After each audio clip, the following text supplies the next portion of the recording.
Vasudevaya. Narayanam namaskritam naram chaiva narottamam devim saraswatim vyasam tato jayam mudiraye.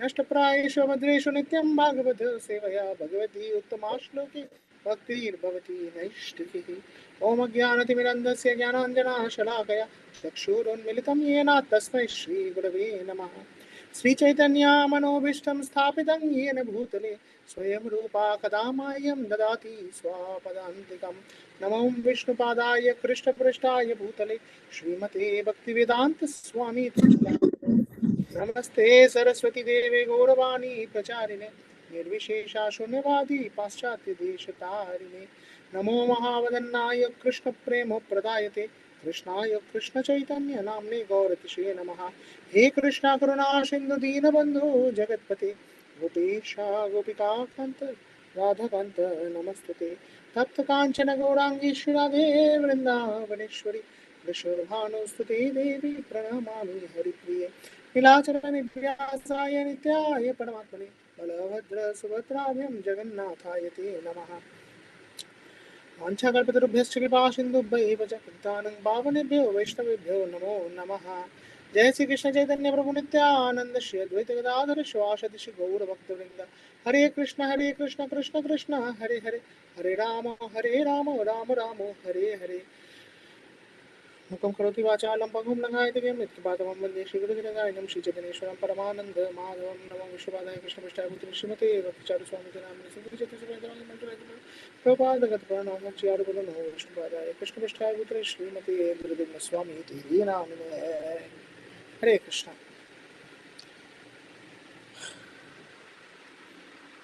Okay.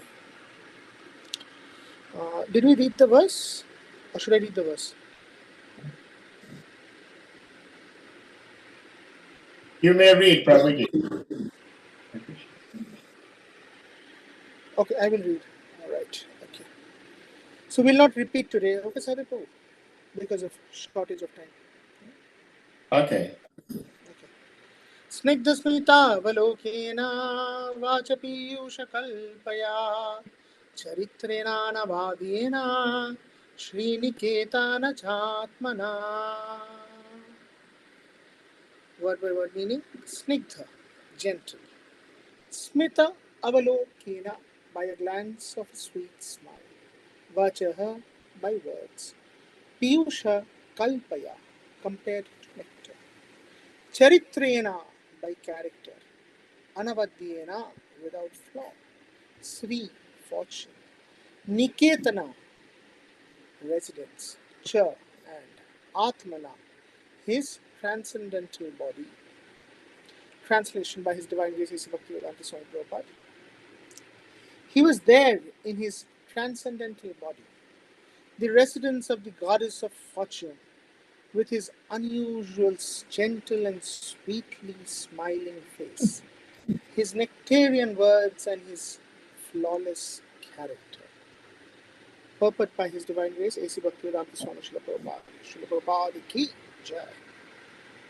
In the previous verse, it is described that Lord Krishna, being situated in the truths of the Sankhya philosophy, is detached from all kinds of matter. In the present verse, it is described that he is the residence of the goddess of fortune. Please note it, dear devotees, he is the residence of the goddess of fortune. This is an extremely important line. Residence of the goddess of fortune. If you see in the translation, there is a word called Sri Niketana, residence of the goddess of fortune. Niketana is house, a residence, and Sri is Sri Devi or Mother Lakshmi, okay? Goddess of fortune, residence of the goddess of fortune. These two things are not at all contradictory. Lord Krishna is detached from the variegatedness of the inferior nature, but he is in eternal blissful enjoyment of the spiritual nature or his internal potency. One who has a poor fund of knowledge cannot understand this distinction between the external and internal potencies. poor fund of knowledge. What kind of knowledge? Spiritual understanding, not knowledge that we get in our university degrees. So you can be a PhD, yet we can still be a poor fund of knowledge, right? We have so many people who are so educated, so talented, right? They may have master's degree in 11 subjects. They may have PhD in 15 subjects, right? So they are considered to be really educated scholars. They're considered to be scholars. They are considered to be thought leaders, right? That is what the society considers them. Why? Because they have a few degrees passing out from university. Yet, spiritually, they will still be considered to be having poor fund of knowledge. Cannot understand this distinction between the external and internal potencies. Please mark this word, cannot understand the distinction. I will come to it when I start speaking, okay? Cannot understand this distinction. In Bhagavad Gita, the internal potency is described as the para prakriti. It's known as the para prakriti. One is apara shakti and one is para shakti. Okay. The Vishnu Purana also says the internal potency of Vishnu is described as Parashakti. The Lord is never detached from the association of the Parashakti. This Parashakti and her manifestations are described in the Brahma Samhita 5.37 as Ananda Chinmaya Rasa Pratibhavitave. The Lord is eternally joyful and cognizant in the taste derived from such transcendental bliss. Lord is eternally joyful. Sat Chit Ananda. That is the Lord, right? Sat Chit Ananda. Eternally joyful. And he is cognizant in the taste that is derived from the transcendental bliss. He really understands the joy that comes from transcendental bliss. We, jivas, are not cognizant in that taste. That is why we have fallen down. We keep on getting ourselves immersed into the ocean of material pleasures because we have not experienced the higher taste. We have not experienced the transcendental bliss, right? We have not experienced Satchidananda. Yes, sometimes when we do a little bit of service, if there is some sincerity, Krishna gives us.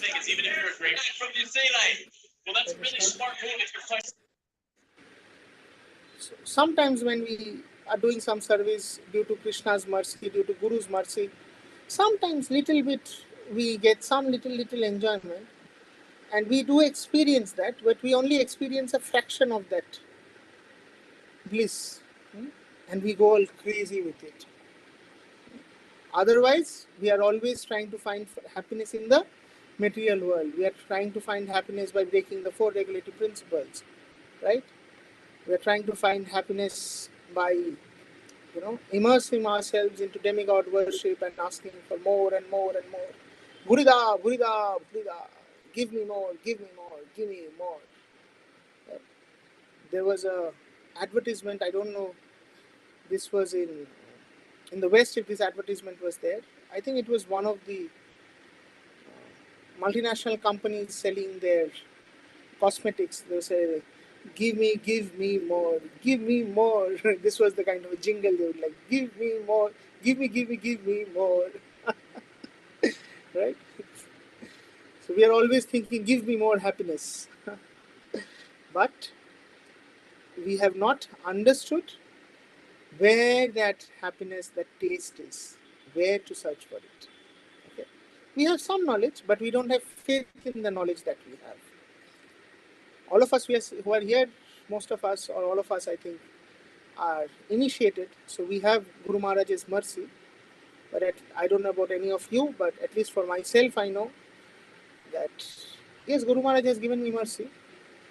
But I am so foolish and I am so stupid that I don't know. I don't have faith in my Guru's words. That is why I am still, so much, so much, engrossed in material pleasures, right? Nowadays, we all need air conditions, right? We cannot stay without ACs. Right? Sometimes when we go to take prasad, we need a table and a chair. Right? Sometimes when we go to temple, we need to be given a little bit of, people have to give us some kind of importance. Otherwise, we feel, oh, these devotees are so neophytes. They don't know how to, deal with a senior. I'm a senior now. They should be giving me garland. They should be offering me Bhagavatam class. Right? If the devotees don't do that, that means they are neophytes.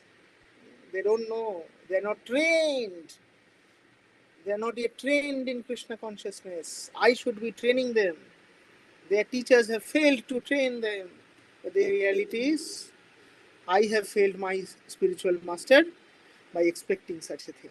Right? Pujala pratishtha, shukareda vrishta.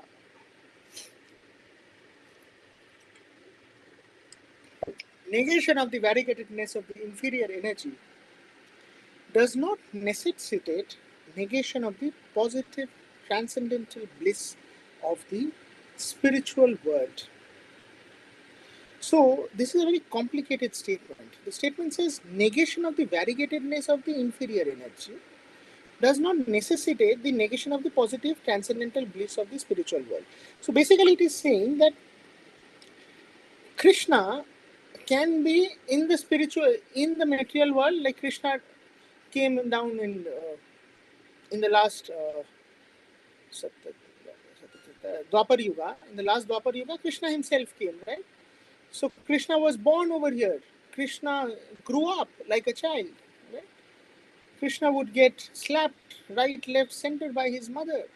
So he would be exhibiting all sorts of earthly activities, right? All the earthly activities he would be doing. So he is interacting with the inferior energy. Yet, just because he is interacting with the inferior energy does not make him material. You know, his body does not become material. He continues to be a spiritual entity. Right? He continues to be a spiritual entity. For example, if you see Krishna, when he was a young child, he fought so many demons. Right?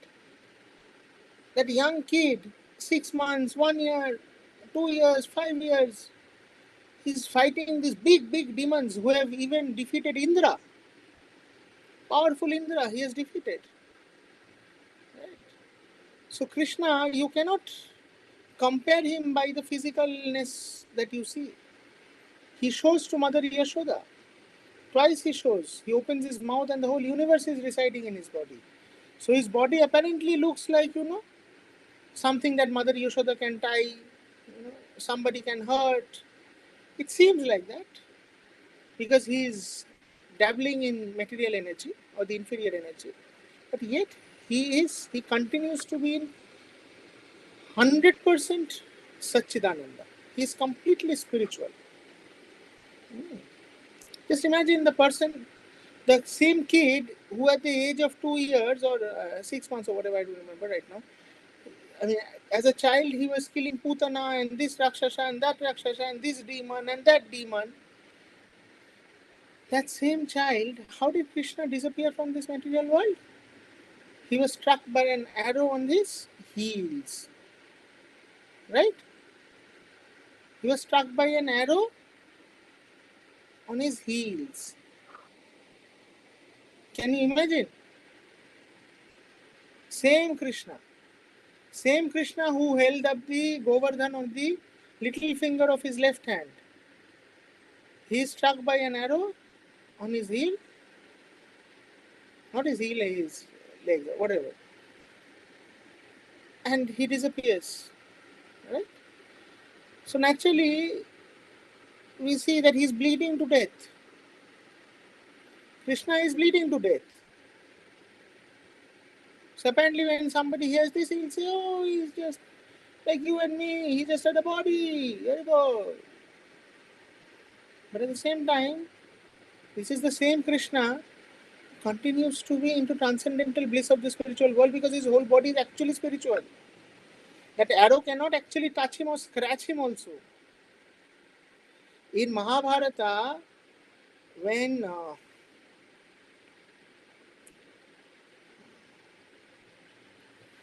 I'm forgetting his name. There were two incidents in Mahabharata. So in one incident, there was this one Brahmastra was released, and he stood up in front of it, and it became a garland around his neck. Okay, such a powerful nuclear weapon became a garland around his neck. It could not scratch him. Again, then we have the case of how he saved Parikshit Maharaj inside the womb from another nuclear weapon. Right? So that is how transcendental he is. That is how transcendental he is. But the same Krishna, when he is disappearing, how is he disappearing? An arrow striking his feet, and he is bleeding to death. Right? So this is all confusing for the people with poor fund of knowledge. Right? It's all confusing to the people with a poor fund of knowledge. Okay, let me continue this. Therefore, the Lord's gentleness, his smile, his character, and everything related to him are all transcendental. So we have to understand that everything in Krishna we don't have the capacity to understand. Like Arjuna was thinking Krishna is his cousin brother. Arjuna was thinking Krishna is his friend who has just mercifully accepted to be a simple charioteer in Mahabharata. And then what did Krishna show him? That you idiot, I am the Lord of the universe. See my form. Don't think you are the hero, I am the hero. Right?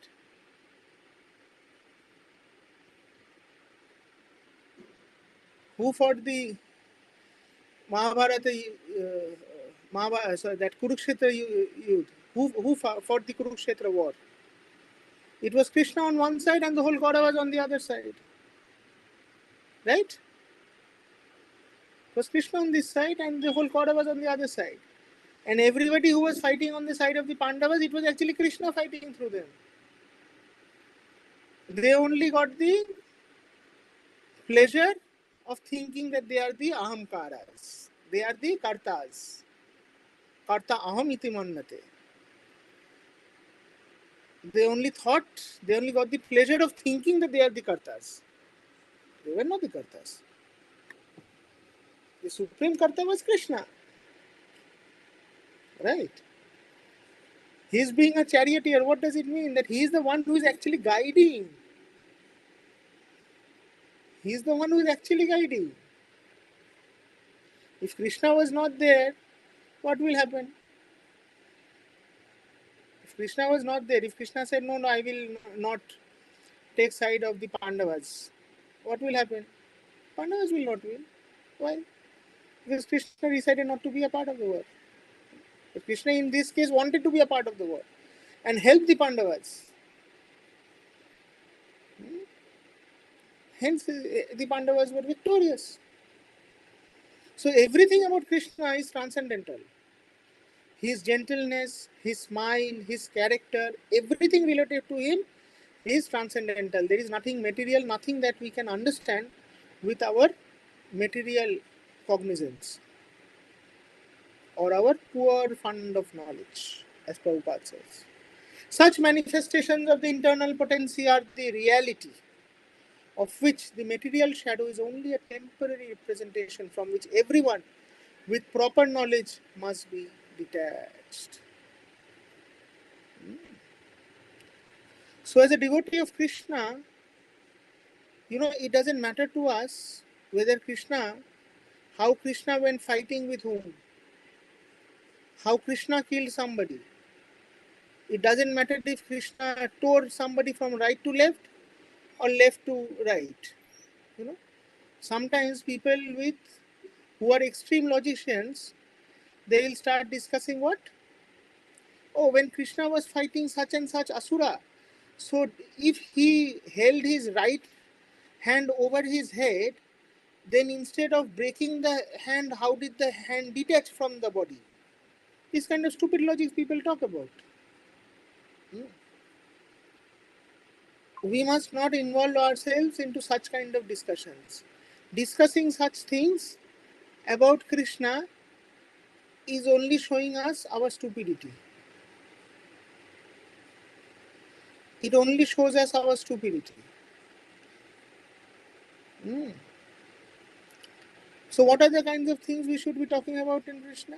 Prabhu, if you can scroll a little bit up.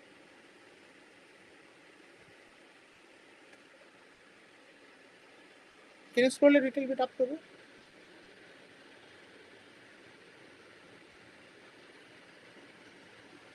No, the other way, the other way.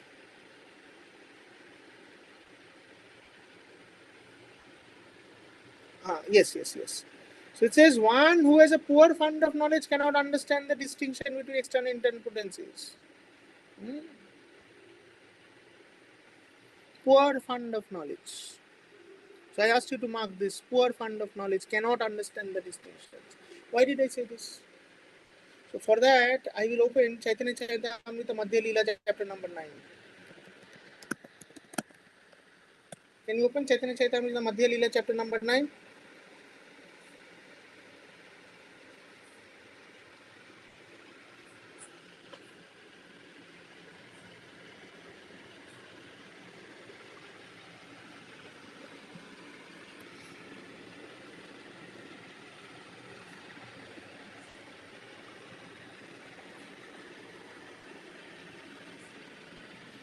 And we will go to verse number 89. Okay.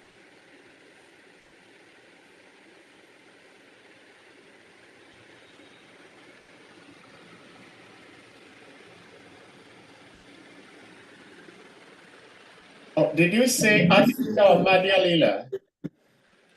Chaitanya Charitamrita Madhya Leela. Oh, okay. Not Adi Leela. This is Adi Leela. Yeah. So I have to go to Madhya.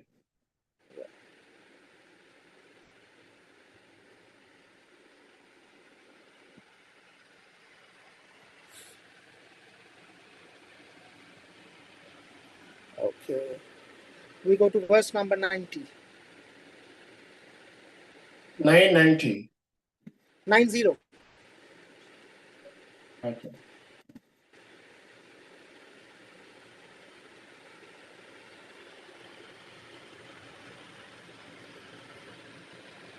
So this is Chaitanya Charitamrita. This is Lord Chaitanya in Sri Rangam. It is the place where the Lord sleeps. Okay. The Lord eats in Jagannath Puri and he sleeps in Sri Rangam, the place of the great Sri Vaishnava Acharya Ramanujacharya. So Lord Chaitanya spent 4 months in Sri Rangam, Sri Kshetra. Not Sri Kshetra, Sri Rangam Kshetra. Okay. So in verse number 85, the Lord is saying, Chaturmashe kripa kori rahomoro ghare Krishna katha kohi kripaye uddharo amare. So Venkata Bhatta, father of Gopala Bhatta, requested the Lord to stay during the Chaturmasas at his house and do Krishna Katha and give him some mercy. So the Lord decided, agreed to it and says, Taro ghare rohilo Prabhu, Krishna Katha rashe bhatta sange gailo, Shukha chari mashe. So 4 months the Lord stays over there, always discussing Krishna Katha. Okay. কাবেরীতে স্নান করি শ্রীঅঙ্গ দর্শন প্রতিদিনও প্রেমাবেশে করেন নর্তন. So that every day Lord's routine would be to take darshan of the deities. Take the darshan of Lord Sri Rangam, Sri Ranganatha Swami. He would take a bath in river Kaveri. He would go and take darshan of the Lord and he would dance in ecstasy. And when he was dancing in ecstasy, what happens? Everybody who was seeing him, they would themselves go crazy seeing him dance. Such a beautiful person. His ecstatic love for the Lord was witnessed by everyone and everybody would go crazy, okay, seeing him dance. Thousands and thousands of devotees from different countries would come to see the Lord, okay. And after seeing him, they would also start chanting Hare Krishna, Krishna Krishna, Hare Hare, Hare Rama, Rama Rama, Hare Hare. Like this, the Sri Rangam Kshetra became a Gaura Kshetra. Okay. The Sri Vaishnavas, they always chant Om Namo Bhagavate Vasudevaya, Om Namo Bhagavate Vasudevaya, Om Namo Narayana. That's what they will say. If you go to Tirupati, they will say Govinda, Govinda, Govinda. This is how they chant. They don't chant Hare Krishna Mahamantra. Okay? Only Gauriyas chant Hare Krishna Mahamantra. But the Lord made them all start dancing in ecstasy by making them dance to the Hare Krishna Mahamantra. Okay? I'm in verse number 90 now. Indeed, they did not chant anything but the Mahamantra, and all of them became Lord Krishna's devotee. From Lord Narayan's devotee, they became Lord Krishna's devotee by the association of Lord Chaitanya Mahaprabhu. Sriranga Khetre Boshe Jato Vaishnava Brahmon Ekayake Dine Saba Koilo Nimantran. So all the Vaishnava Brahmanas in that area, in that Srirangam area, each of them invited the Lord to their house. Okay. So like this, every day was going as a beautiful day of Krishna Katha, Prasadam, and dancing and Kirtan for the Lord for the 4 months. Okay. Now in this very place, Shei Khetre Rahoyak Vaishnava Brahman. In this very place, there was one Vaishnava Brahman, Devalaya Shikari Gita Avartan. So his service was to read the Bhagavad Gita for the Lord Sri Rangam. That was his service. Okay. I'm in verse number 93 now. Okay. Now I'm going to read verse number 94. অষ্টাদশ অধ্যায় পরে আনন্দ আবেশে অশুদ্ধ পরে নত লোক করো উপহাসে. So he was reading অষ্টাদশ অধ্যায়, all 18 chapters of the Bhagavad Gita. He would be reading with extreme transcendental bliss. However, please note this, dear devotees. However, when he was reading, his pronunciation was not like a Pakka Pandit. His pronunciation was not like a Pakka Pandit. There was incorrectness in the way he was pronouncing, he was doing his pronunciations. Okay? Imperfect pronunciation. So as a result of which, people around him were making fun of him. Because if you go to these temple towns in South India, you will see that everybody over there is so scholarly. From little kids to old men. Even the cows and dogs over there are like Sanskrit scholars. They're all chanting Sanskrit mantras, like fat, fat, fat, fat, fat, they're chanting Sanskrit mantras. Okay? So amongst them, he seemed like a joke. Okay? So people were making fun of him. Alright? Keho hashe keho ninda, tahanahi mane, অবিষ্ট হইয়া গীতা পরে আনন্দিত মনে. So there was incorrect pronunciation. So some people are making fun of him, some people are criticizing him. Hashe means fun, ninda means criticize. Taha nahi mane, he doesn't care. অভিষ্ট হয়ে গীতা পাঠ পরে আনন্দিত মনে. He is completely engrossed in his service and he is extracting transcendental bliss out of his service. Okay? পুলকাশ্রু কম্পসেদ যত পাঠন দেখি আনন্দিত হইল মহাপ্রভুর মন. And when he was reading, he was showing these different ashtashatvik vikaras. His body was experiencing transcendental transformations. Okay, there was tears in his eyes, there's tremblingness, his body was trembling, he was perspiring, okay, whenever he was reading. And seeing this, Lord Chaitanya became very happy. Note this, dear devotees. Lord Chaitanya became very, very happy. Although he was illiterate and he was not reading properly. Okay? He was not a PhD holder. Forget PhD holder. He's an illiterate person almost. He doesn't know how to read properly. Simple Bhagavad Gita he cannot read properly. Okay? So he was considered almost like an illiterate. But seeing his service attitude, the Lord became very happy. And then Lord next verse, what did the Lord ask him? Mahaprabhu পুছিল তারে শুনো মহাশয় কোন অর্থ জানি তোমার এত সুখ হয়. So the Lord now asks the Brahmana, oh dear Brahmana, come here. Tell me, why are you in such ecstatic love? Okay. Which portion of the Bhagavad Gita is giving you so much of transcendental pleasure? So saying, with very respectfully the Lord is saying, Shuno Mahashaya. Very respectfully the Lord is saying, Shuno Mahashaya. কোন অর্থ জানি তোমার এত সুখ হয়? Saying, my dear sir, come here. Why are you in such ecstatic love? What transcendental pleasure are you experiencing? So now the Brahmana says, Vipra kahe. Vipra means Brahmana. So the Brahmana says, Murkho ami, I am a stupid fellow. Okay, I am illiterate, I am stupid. Shabdartho na jani. I don't understand the meaning of the words I am reading. Shuddha ashuddha Gita pori, Guru agga mani. I am just reading the Gita, whether it is Shuddha, it is Ashuddha. Whether it is proper or improper, I am just reading. Why am I reading? Please underline this, write it down. In whatever format it is for you to remember, write it down. Guru Aggamani. I am doing in compliance with the orders of my spiritual master. I am carrying out the orders of my spiritual master. Guru Aggamani. I am carrying out the order of my spiritual master. It doesn't matter to me what people are thinking about me.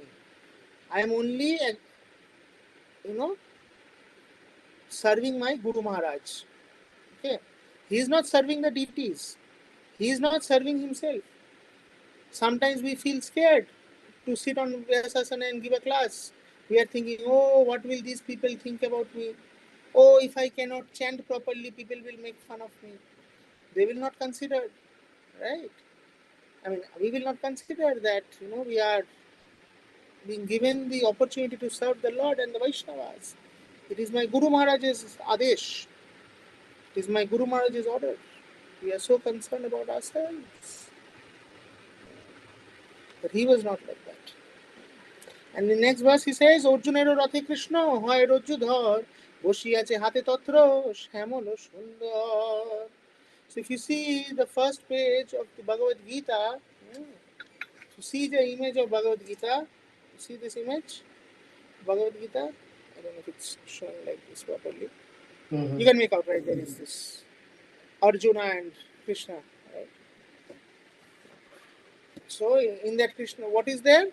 It shows Arjuna is the commander of the chariot. He is the warrior on the chariot, and Krishna is the mare driver. Rajjudhar. Rajju means the Rajju is that rope. Okay, the rope with which you control the horses. So Rajjudhar, he is holding the rope. বসিয়াছে হাতে তত্র শ্যামল সুন্দর. Like that, Shyamala Sundara. Krishna is being described as Shyamala Sundara. The beautiful Krishna is sitting as a mare charioteer for the Lord. For his devotee, the Lord has accepted the position of a mare charioteer.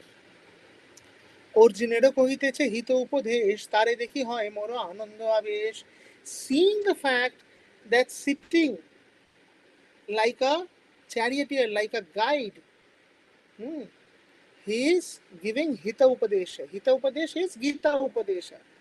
Hita means good advice. Hita Upadesha is good advice. So what was the good advice that Krishna was giving him? He was giving him the Gita Upadesha, the Bhagavad Gita. Right? So he was giving him the advice and instructing him how to carry out the war and his life in general. Right? Taking up a humble position of a driver, not as a master. Krishna could have instructed Arjuna from the position of elder brother, from the position of a senior, as a senior person, as a teacher, as a spiritual master. Different positions Krishna could have taken, right? But Krishna took the position of a humble charioteer, lower than Arjuna in rank, right? Taking that position, he agreed to give the beautiful advices in the form of the Bhagavad Gita. Okay. So seeing this, I am filled with ecstatic happiness. This is what he is saying. So our Acharyas say that this devotee was seeing what? That Arjuna, when he is going to fight a war, Krishna has not left him. Okay. Neither has Krishna fought the war for Arjuna, nor has Krishna left him alone. Krishna just stayed with Arjuna as his partner. Krishna just stayed with Arjuna as his partner. Okay. So seeing this, the person is feeling, this Brahmana is feeling extremely attracted. In the next verse he is saying, it is for this reason that I am reading the Bhagavad Gita and my mind cannot be distracted from this. I cannot get distracted from this. Whenever I see this, I only think about this and my whole mind is engrossed only in this. I cannot be distracted from this. It doesn't matter who is laughing at me. I'm only thinking about this. Now hearing him, the next verse, Prabhu kahe, Prabhu means Chaitanya Mahaprabhu. He's speaking to the Brahmana, he's saying, Gita pathe tomari odhikar, tumi se jano je Gita la artho sar. Eto boli sei vipro koilo alingon, Prabhu pada dhari vipro kore narodon. তোমা দেখি তাহা হইতে দ্বিগুণ সুখ হয়, সেই কৃষ্ণ তুমি হেন মোর মনে লয়, কৃষ্ণ স্ফূর্তে তার মন হয়েছে নির্মল, অতএব প্রভুর তত্ত্ব জানিল সকল, তবে মহাপ্রভু তারে করাইল শিক্ষা, যে বত কহেন না করিহ প্রখ্যান, সেই বিপ্র মহাপ্রভুরও বড় ভক্ত হইল, 4 মাস প্রভু সঙ্গ প্রভু না ছাড়িল। So now, what does the Lord say to him? The Lord says to him, Gita pathe tomar odhikar. You are the only one who has the true right and the authority to read Bhagavad Gita. Note this, you are the authority in reading Bhagavad Gita. You are the one who understands the real purport of Bhagavad Gita. So an illiterate person can also have the proper knowledge to understand the complicated tattva of the Bhagavad Gita, the philosophy of Bhagavad Gita, only by being sincere to his gurus or spiritual masters' orders. Because he is sincerely serving his guru, he becomes qualified. He is qualified to serve and understand the Lord. Now if we come back to the purport of 3.3.20, I asked you to mark this portion, says, one who has poor fund of knowledge cannot understand this distinction between external and internal potency. Poor fund of knowledge.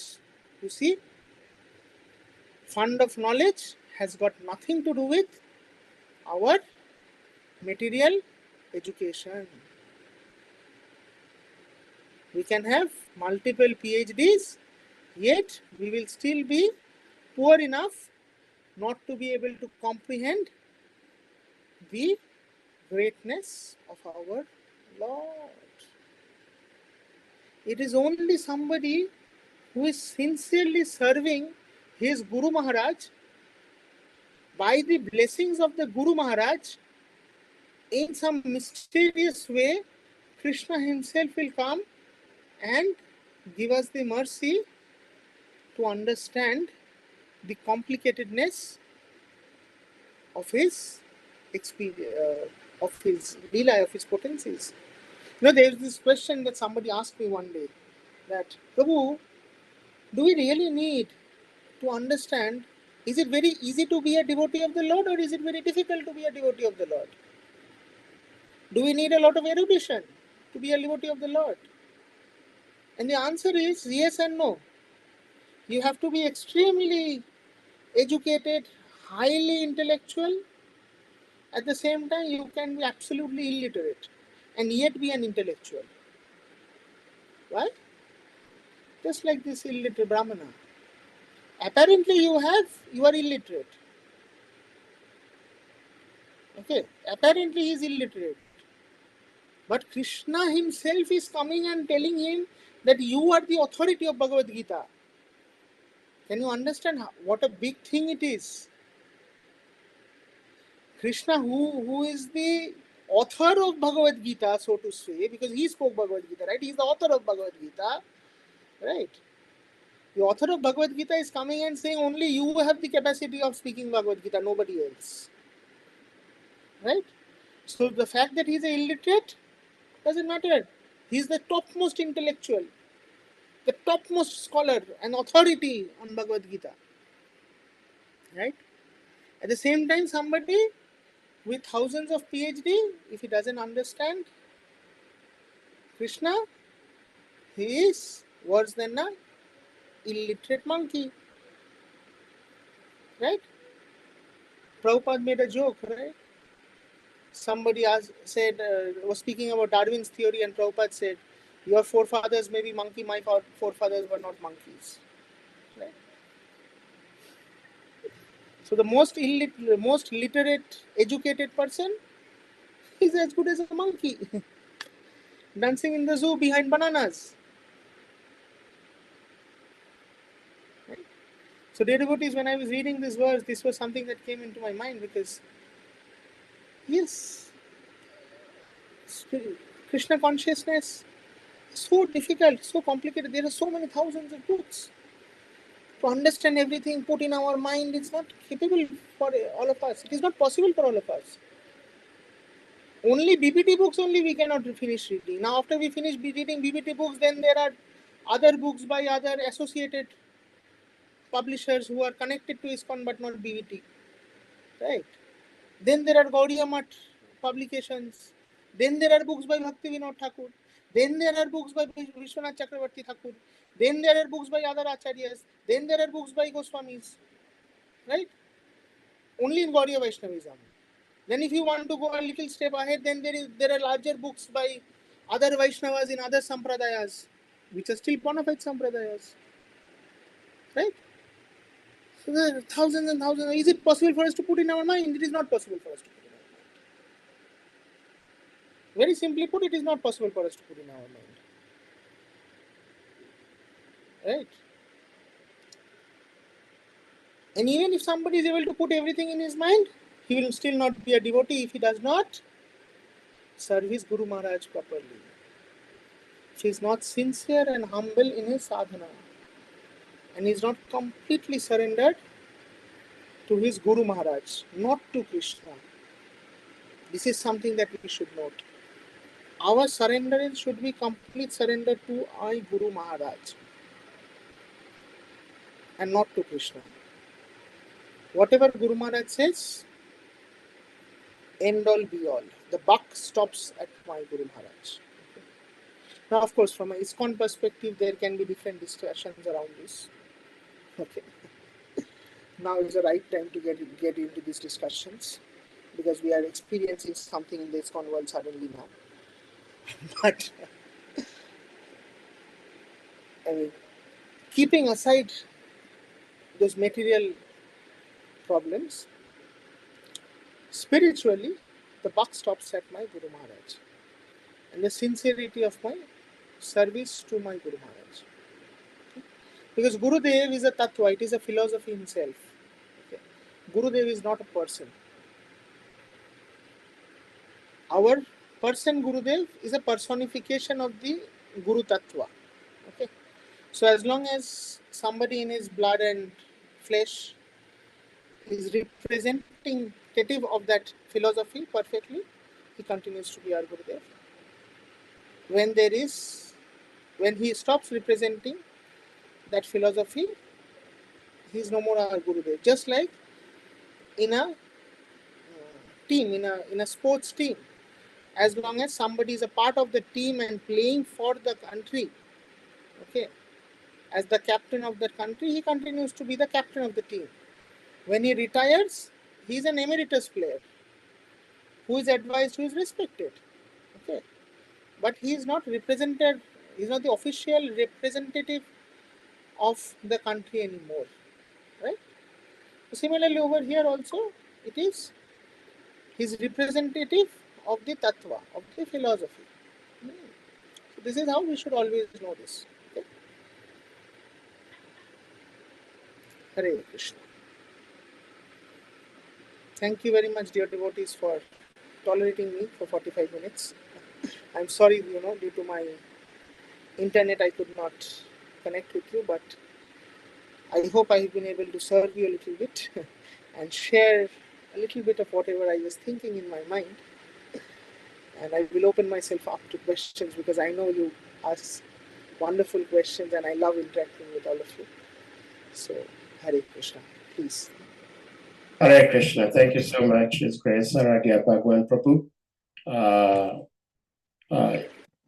Even though you were here speaking to all of us or speaking with us, but some of us understand the ordeal you had to go through in be able to speak with us because of poor internet connection. But somehow, Shri Guru and Krishna, it's impossible for you to speak to us. Yes. So we thank their lordships. Now, devotees, if anyone may have comments, questions, realizations you may want to share, particularly in regards to today's katha, please, you may do so by using the hand emoji on your physical hand. And probably if it's even outside the topic, you may ask. Thank you so much, dear devotees. Harichakra Prabhu has a question. Please, you may unmute. Harichakra Prabhu.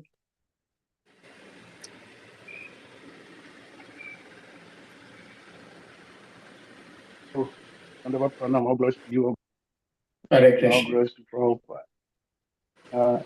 Thank you very much, Prabhu, for that. Yeah, during your deliberation, like even before you ended the lecture, emphasis of how surrender and not even to Krishna, but to Guru Maharaj. Really true. Then why is it that in our movement today, the emphasis is not there? Because now, even in our temples, various temples, and we only do Prabhupada puja. And our individual gurus, we don't even do the guru puja. So if it happens like that, then how do we do to instill, what do we call it? The surrendering spirit to Guru in ourselves and the people that we bring to our fold. Hare Krishna. Hare Krishna. Sadhu Prabhu, can you translate that for me? Well, I heard that in bits and pieces. Yeah, he was breaking up. But I will repeat what I heard. If it's not, he will come in. But eventually, what he was saying is that if what you just said is the truth, then why is it that we do not follow that in ISKCON today? Because you were saying that our dependence, our surrender, absolute surrender to Guru is what will help us really attain Krishna. So if that is the case, why is it that that is not very much encouraged in ISKCON? Because in ISKCON, like myself, like the speaker, questioner himself, we are not direct disciples of Srila Prabhupada. So we do not, ISKCON as an organization, we do not worship our gurus like we do Guru Puja for Srila Prabhupada daily. We do not do that. So how are these things that we're supposed to be doing, which indicates like a total surrender to our guru, we are not doing them. So how do we then attain Krishna? Actually, sorry, can I answer? Please, yes. Actually, we are encouraged to do this. Okay, it is just that our way of understanding is different. Okay, we are actually encouraged to follow our spiritual master, but two things. One is we have to understand that ISKCON is an organization. Okay, ISKCON is not the sole custodian of bhakti or devotional practices. All right, ISKCON is an organization. There are many other organizations which are organized bodies through which one can attain or be facilitated in his devotional life. Okay, so bhakti and devotion is something which is very personal to each one of us or the practitioner. Okay, this is the first thing we have to understand. And ISKCON is one such organization. Okay, ISKCON as an organization is built. It is the house of Prabhupada. It is built on the teachings of Srila Prabhupada alone. Okay. The base of ISKCON is Srila Prabhupada's teachings alone. Right? When we say books are our basis, the books is BBT books on which ISKCON as an organization is built. I am not saying that only ISKCON books will give you bhakti. I did not say that. Okay. I said ISKCON as an organization is built on Prabhupada alone. Is that understood? Okay. The difference between the two? Yeah. Is this question clear? Okay. Now, coming to our personal gurus. Okay. See, if ISKCON organizationally tells us that each of us can start doing our own Guru Puja publicly, then it's going to start creating difficulty for the organization. So that is why ISKCON says we respect all the Gurus. So that is why inside the altar, if you go, all Guru Maharajas whose disciples are there, there are small photos in the altar, inside the altar, in the puja room. Okay. If you go into any big temple like Juhu, Mayapur, Calcutta, where there are 16, 17 different spiritual masters, disciples operating in that temple, all 16, 17 spiritual masters' photos are there. Okay. And individually, some little bit of worship with some flower and little bit of archanam is done to all the Guru Maharajas over there, but behind closed doors. Okay, it is practiced. Right? Vyasa Puja is a day on which specific spiritual masters are glorified publicly. Vyasa Puja, or for your and my case, Tirubhav Tithi as well. Right?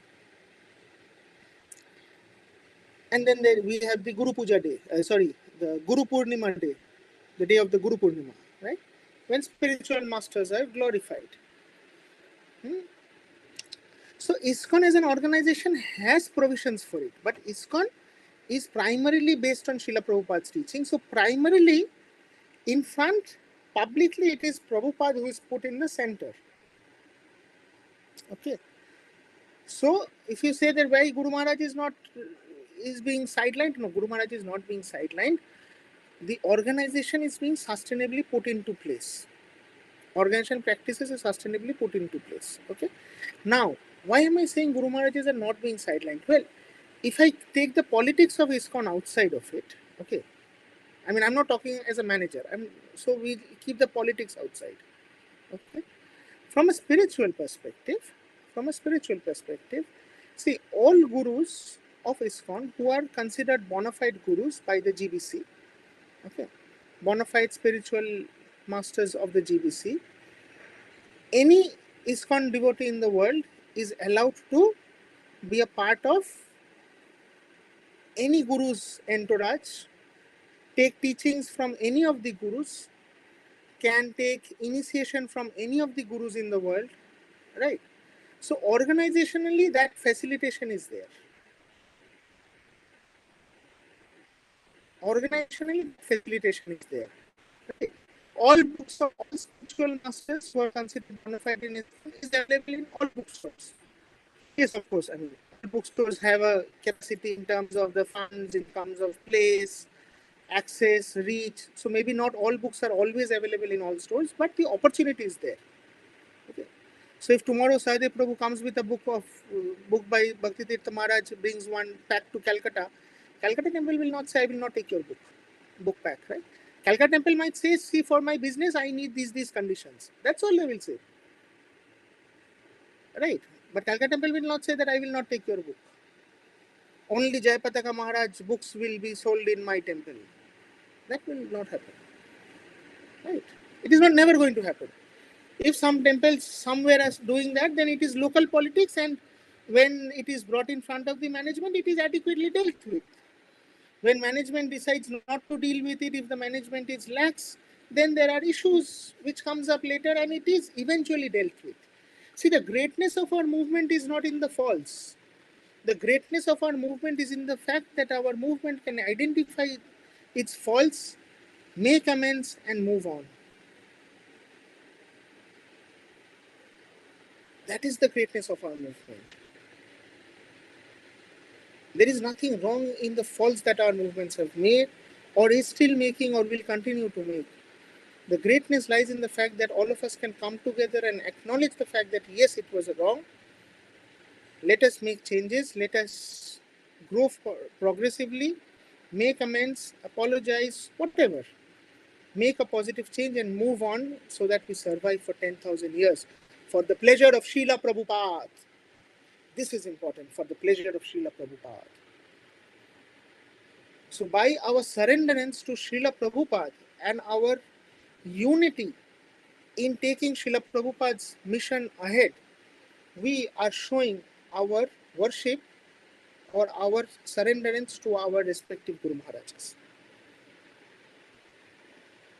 No Guru Maharaj in ISKCON will speak one sentence in contradiction to another Guru Maharaj as long as it is in favor of Srila Prabhupada's movement. Almost all spiritual masters, different words, different ways, same statement. Do you agree?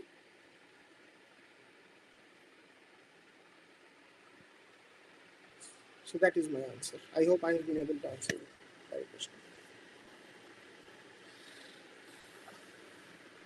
Yes, I agree to that. Arichakra Prabhu, I hope you are satisfied with the answer. But there is a question in the chat room, but before we take that, I would like to ask a question because of the answer you gave to Arichakra Prabhu.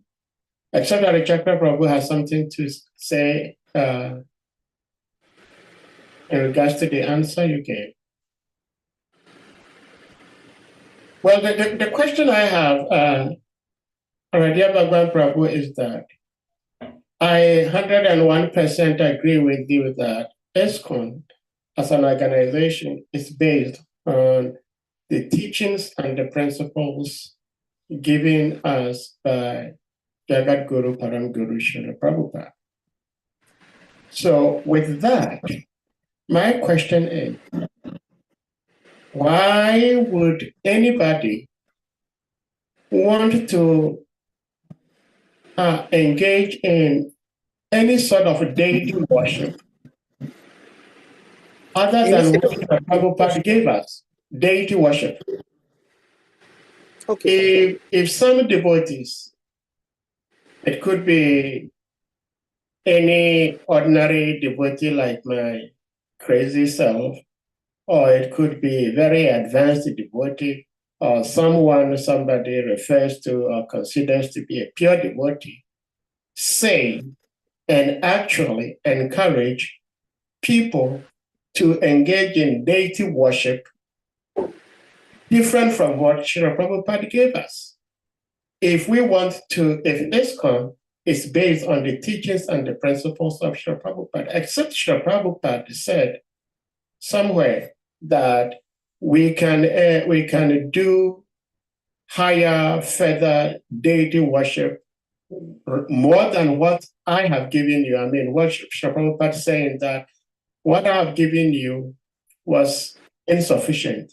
So do further studies and then do more elaborate deity worship. I don't know if Srila Prabhupada said that, but if Srila Prabhupada did not say that, why on earth would anybody want to engage in a deity worship more sophisticated to them than what Srila Prabhupada gave us? Okay, so there are multiple layers to this question. One is we have to understand that Srila Prabhupada told us to take inspiration from Radharaman temple in Vrindavan in terms of deity worship. Okay. So that is why you will find a lot of our practices are very close to Radharaman, how they serve Radharaman, what festivals they do in Radharaman. That is a big kind of inspiration for us. Okay? And those inspirations do come into our practices. That is what Srila Prabhupada had already told us. That is first thing. Second part is, see, you are right in your understanding that why do we need so much? Because even my Guru Maharaj had said this. Srila Prabhupada has given us everything. We don't need anything more than what Srila Prabhupada has given. So this is exactly what my Guru Maharaj has said. Now, there is a lecture around this. I can share it with you personally sometime. So Srila Prabhupada had given us everything. That is very true. We don't need it. But the fact is, we have to understand that, see, ISKCON is an organization and we are all practicing devotees, okay? None of us are pure devotees. At least I am not a pure devotee. Okay?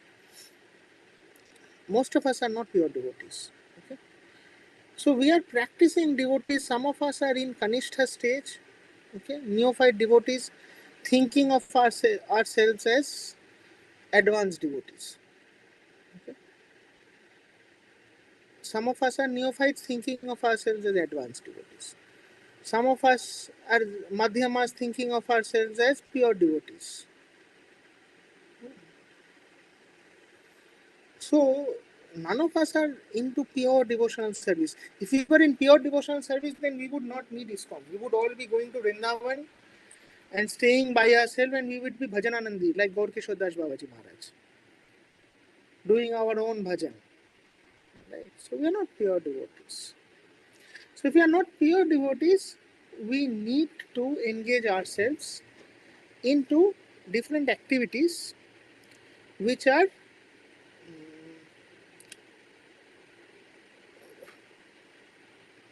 in a way soothing to our senses. So that's why we have kirtans in different melodies, right? We have prasadam of different flavors. We have worship, deity worship of different standards. Okay. So these things that have crept into our motion, into our movement, is because of this. Because none of us are pure devotees. Okay. We are not pure devotees. We need it for ourselves. So there are a set of people who starts introducing these things inside. Okay. Who start introducing these in our practices. Then there is another aspect to it, as some people with their backgrounds, historical backgrounds, they want to please Krishna more. Specifically when it comes to cooking prasadam for bhoga for the Lord. They want to use their background and then they want to start preparing it for Krishna. Did Srila Prabhupada offer pasta and pizza to the Lord? No, he didn't. He didn't know how to make pasta and pizza. But his disciples did. And he facilitated that. Right. He facilitated that. He allowed that to happen. Srila Prabhupada himself did not cook pasta and pizza for the Lord. He cooked some simple rice dal sabji. Right. Strictly from Srila Prabhupada, then all our temples, every devotee, other than 4 regulatory principle, there will be a 5th regulatory principle. Thou shall have only rice dal and sabji prepared with such and such recipe in the solar rice cooker. In one pot rice cooker like Srila Prabhupada used to cook. In Sally Agarwal's house, in Gopal Agarwal's house, right? That is how it should be in that case. But it is not that. So anything that is more pleasurable to the Lord, provided it is within the boundaries of Shastric injunction, the greater Vedic injunctions, those tweaks are allowed. Of course, it is allowed with the mercy of the seniors of our GBC. So within that ambit, these tweaks are being allowed. Okay. And Srila Prabhupada himself had said that we should take inspiration from Gopal Bhatta Goswami's Radharaman worship. Okay. Does that answer your question? Yes, but there is a statement. But typically, if the question is, do we need it? One word, no, we don't need it. Is there a need for it? No, there is no need for it. All right. Yeah. Okay. I think that answers my question, because there is this Pancharatrika book that we use in ISKCON, and in the preface, it is mentioned here. Srila Prabhupada wrote. Srila Prabhupada, it says the daily worship. This is a letter Srila Prabhupada wrote on the 13th of November, 1970. And in that letter, Srila Prabhupada said, the daily worship should be done just in the way it was carried out in my presence. You should see that such a high standard is maintained and that there are no irregularities. Irregularity means breaking the schedule.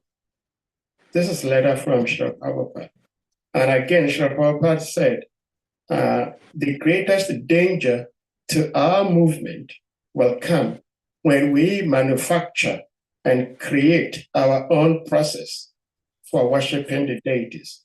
So there are quite a number of quotations from Srila Prabhupada, wherein Srila Prabhupada wanted us to engage in deity worship the way he gave us. Because as far as I understand, we are in the Kali Yuga. And in the Kali Yuga, the prescribed method for attaining Krishna is not deity worship. And therefore, elaborate deity worship is not very much needed in this age of Kali. So I very much appreciate the answer and the statement you made, that if it comes to, do we really need all this sophistication in deity worship? No, we don't need it. That is very satisfactory to me. And I thank you very much for the answer. In the chat room, there is a question from Anadi Nidanam Prabhu. It says, Hare Krishna, Prabhu Dandavat, pranams. When we try to execute devotional service, at what point would the Lord, or can the Lord ignore our actions and dwell only on our intentions? Perhaps also ignore our intentions and only dwell on our actions. Please clarify that for me. Did you get his question? I think I got it a little. Okay, so what he's saying is, at what point does Krishna overlook our actions and dwell much more on our intentions? Because sometimes we may have good intentions, but our intentions, good intentions, may not come out as intended. Or sometimes we do so wonderfully, but our intentions is very tamasic. So which does Krishna consider? Does Krishna consider our intentions? Does he consider our actions? And at what point does Krishna considers our actions and not our intentions, or the vice versa? I think it's a very critical question. See, philosophically speaking, it is said that in Kali Yuga, the beauty of this Kali Yuga is that if we think about some good deeds, we immediately get the positive karma for it. We get the benefits of that good karma. Okay, we don't have to even do it. We just have to think. So in our mind, if we are sleeping and thinking, oh, I will feed 100 people, I will get the benefits of it. Okay. But if we are thinking that, oh, I will go and I will kill 2 people, then till I actually go and kill that 2 people, I don't get the reactions of it. Okay. So that's philosophically speaking. All right. Negative things, thoughts cannot give us reaction, only actions can give us reactions. But good things, Even thoughts can give us reactions. Actions are much later. Doesn't matter. Okay, so that's philosophically speaking. Now coming to this point that when does the Lord ignore our actions and dwell only on the intention? Well, the Lord always knows our intention. As Paramatma, He always knows what is going in our heart. He never lets go of our intention. He's never ignoring our intentions. He is always cognizant of all our intentions. Okay? And if our intention is 100% right, and it is only to serve the Lord, if it is completely nishkam, akarma, vikarma, we have na karma, akarma, vikarma, right?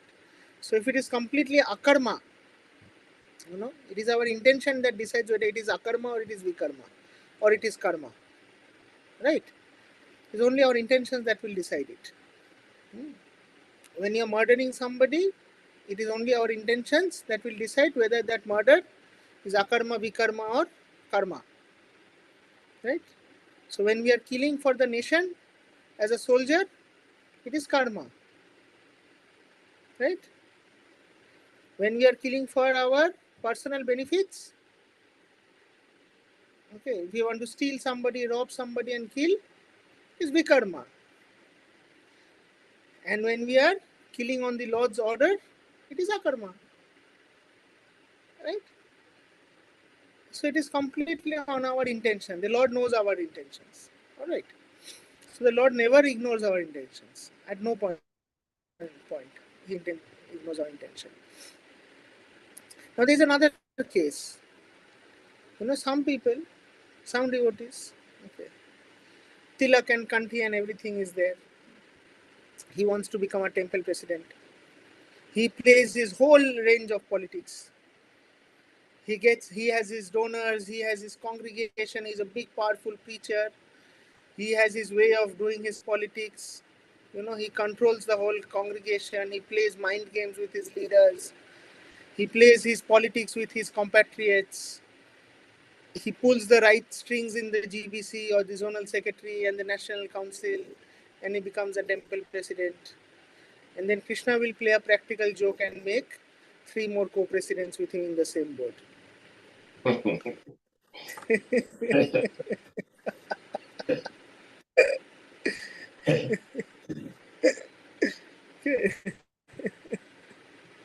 Even worse, Krishna will make him a deputy GBC.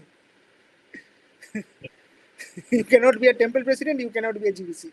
You are a deputy GBC. You don't have executive powers. Yeah. You can't even vote. Anyways, this is all. I hope no president and GBC and deputy GBC gets offended. Please cut this off from the recording, but I'm just trying to say Krishna always looks at our intentions, and Krishna, depending on our karmic accounts, Krishna allows us to do our actions, and then he plays the practical jokes on us. Yeah.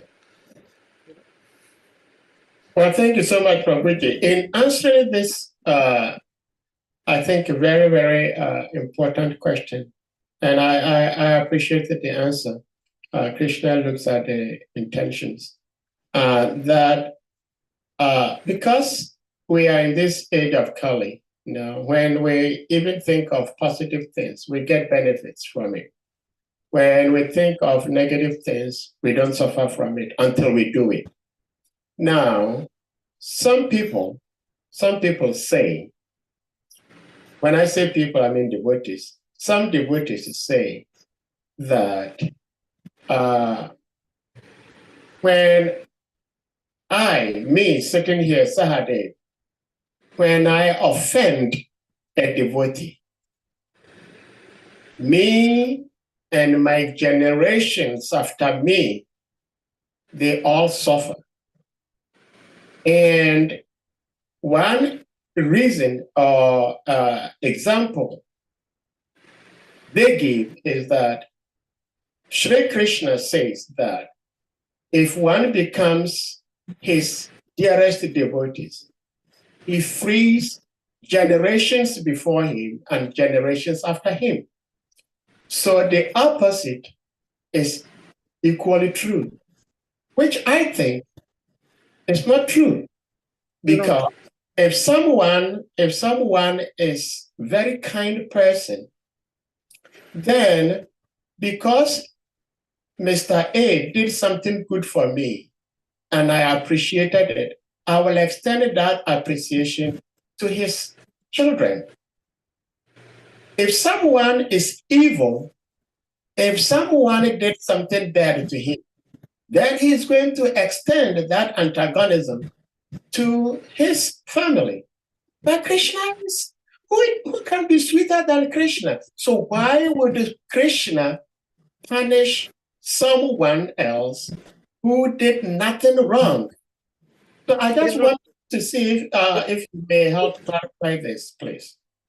No, it is not true. See, if it was true, then Prahlad would never been a devotee. No? Krishna would have been equally angry on Prahlad Maharaj. See, it is not true. It doesn't happen that way.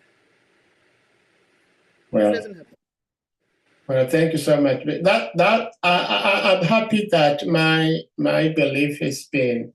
Krishna was merciful even to Karna. Yeah. Krishna was merciful even to Karna. He wanted to give the whole kingdom to Karna. He said he'll make him the king of Hastinapur.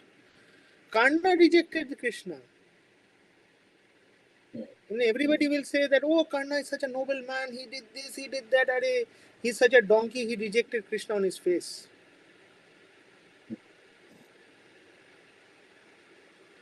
Well, thank you so much, Prabhuji. And we thank Shri Guru and Krishna for making it possible for you to be here with us because of your connection challenges. But somehow we've been able to make it up to this point. And dear devotees, if no one has questions, they have to pause a day because it's quite late. Prabhuji's time in Mayapur, India. It's almost 10 o'clock, right? Yeah, almost 10 o'clock, midnight, p.m. So we're going to humbly request all the devotees to kindly unmute, and we all chant Hare Krishna Maha Mantra to express our appreciation to our revered and determined speaker, ARADHYA Bhagavan Prabhu, for being here with us today. Jai. Hare Krishna, Hare Krishna, Hare Krishna, Krishna Krishna, Hare Hare, Hare Rama,